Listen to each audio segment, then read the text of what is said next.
कर्म फल पर कहानी। दोस्तों, बहुत ही अच्छी कहानी है। इसको आप लोग एंड तक सुनिएगा ज़रूर। एक गांव में एक सुनार का घर था। उस सुनार का काम बहुत अच्छा चलता था। काम बढ़ाने के उद्देश्य से उसने एक दिन बहुत सारा सोना मंगवाया। इस बात का पता जब गांव में रात को पहरा देने वाले पहरेदार को पता चला तो उसके मन में लालच आ गया। फिर रात जैसे ही हुई, वह पहरेदार उस सुनार के घर में घुसा और उसे मार दिया। जब वह उसे मारकर बाहर निकला तो सुनार के पड़ोसी ने उसको देख लिया। वह पड़ोसी बहुत ही सज्जन पुरुष था। उससे अचानक देख पहरेदार घबरा गया। उस सज्जन पुरुष ने पहरेदार के हाथ में जब बक्सा देखा तो उससे पूछना शुरू कर दिया, ये बक्सा लेकर कहाँ जा रहे हो? शोर मत करो, देखो इसमें थोड़ा सोना तुम ले लो, थोड़ा मैं ले लेता हूँ। मैं ले लूँ, मैं गलत काम नहीं कर सकता। यह सुन पहरेदार ने उसे डराने के लहजे में उससे कहा, बहुत बुरा होगा, फिर मुझे दोष मत देना। धमकी देने पर भी जब वह सज्जन पुरुष ना माना तो उस पहरेदार ने जोर जोर से चिल्लाना शुरू कर दिया। जब सब लोग इकट्ठा हो गए तब वह सबको झूठी कहानी बताने लगा। यह आदमी सुनार के घर से यह बक्सा लेकर आ रहा है, मैंने इसे पकड़ लिया। जब सब लोगों ने सुनार के घर जाकर देखा तो सुनार मरा पड़ा था। पुलिस को बुलाया गया और पुलिस उस निर्दोष व्यक्ति सुनार के कत्ल के इल्जाम में पकड़कर ले गई। अब मामला कोर्ट पहुंचा। उस जज के सामने बहुत कोशिश की कि खुद को निर्दोष साबित कर सके, लेकिन सारे सबूत और गवाह उसके खिलाफ थे। जैसे ही उसको फांसी की सज़ा हुई वैसे ही उसके मुंह से निकला, भगवान के दरबार में कोई न्याय नहीं है। जिसने मारा है उसे कोई सज़ा नहीं और जिसने कुछ किया भी नहीं उसे फांसी की सज़ा मिल गई। जज को उसके इस शब्दों से लगा कहीं उन्होंने फैसले में कोई गलती तो नहीं कर दी। जज ने सच का पता लगाने के लिए एक योजना बनाई। अगली सुबह एक आदमी रोता रोता जज के पास आया और बोला, सरकार, हमारे भाई की हत्या हो गई है, इसकी जांच होनी चाहिए। उस समय जज ने फांसी की सज़ा मिले व्यक्ति और उस पहरेदार को उस मरे हुए व्यक्ति की लाश उठाकर लाने को कहा।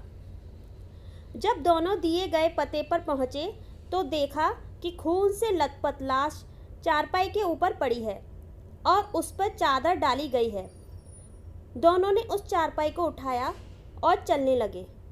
रास्ते में उस पहरेदार ने उस फांसी की सज़ा मिले व्यक्ति को कहा, अगर तुमने उस रात मेरा कहा मान लिया होता तो तुम्हें फांसी की सज़ा भी ना होती और सोना मिलता सो अलग।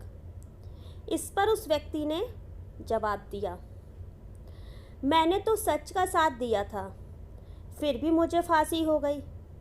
भगवान ने न्याय नहीं दिलाया मुझे। चलते चलते जब दोनों जज के सामने पहुँचे तो चारपाई पर पड़ी हुई लाश एकदम उठ गई। असल में वह लाश नहीं थी। जज द्वारा सच का पता लगाने के लिए गया एक सिपाही था। उस सिपाही ने उठकर सारी सच्चाई जज को बता दी। जज सच्चाई सुनकर बहुत हैरान हुए। पहरेदार को कैद कर लिया गया, न्याय हो गया, लेकिन जज के मन को अभी भी शांति नहीं मिली थी। सो उन्होंने उस सज्जन व्यक्ति से कहा, इस मामले में तो तुम निर्दोष साबित हो चुके हो, लेकिन सच सच बताओ, तुमने कभी कोई हत्या की है क्या? जज की चालाकी वह व्यक्ति पहले ही देख चुका था, इसीलिए अब वह झूठ बोलने से डर रहा था। इसलिए उसने सच्चाई बतानी शुरू कर दी।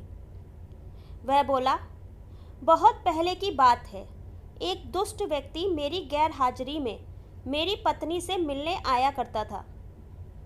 मैंने और अपनी पत्नी और उस व्यक्ति को समझाने का बहुत प्रयास किया, मगर वह नहीं माने। एक दिन जब मैं अचानक घर पर गया तो देखा कि वह व्यक्ति घर पर ही था। मुझे बहुत गुस्सा आया। मैंने तलवार से उसे मार दिया और घर के पीछे बहती नदी में उसकी लाश फेंक दी। इस बारे में कभी किसी को कुछ भी नहीं पता चला। जज ने कहा, मैं भी यही सोच रहा था कि मैंने कभी कोई गलत काम नहीं किया, ना ही किसी से रिश्वत ली, फिर मेरे हाथ से ये गलत फैसला हुआ कैसे? खैर, अब तुम्हें अपने कर्मों का फल तो भोगना ही होगा। पहरेदार के साथ अब तुम्हें भी फांसी होगी। तो दोस्तों, ये बात तो सच ही है कि कर्मों का फल भले ही देर से मिले, लेकिन मिलता ज़रूर है। फल कैसा होगा यह इस बात पर निर्भर करता है कि आपके कर्म कैसे थे।